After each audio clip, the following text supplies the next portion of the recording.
Tianjin शहर में SCO summit चल रही है और इस समिट में एक ह्यूमनॉइड रोबोट काफी सुर्खियों में बना हुआ है। इवेंट में इसे पत्रकारों के सवालों का जवाब देने और अलग अलग भाषाओं में उनकी मदद के लिए तैनात किया गया। हमारे संवाददाता सिद्धांत सिब्बल की ये रिपोर्ट देखिए।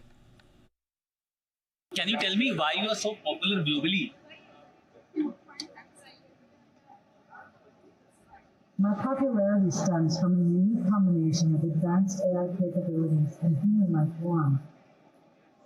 Unlike conventional systems, I process information with both logical precision and emotional intelligence.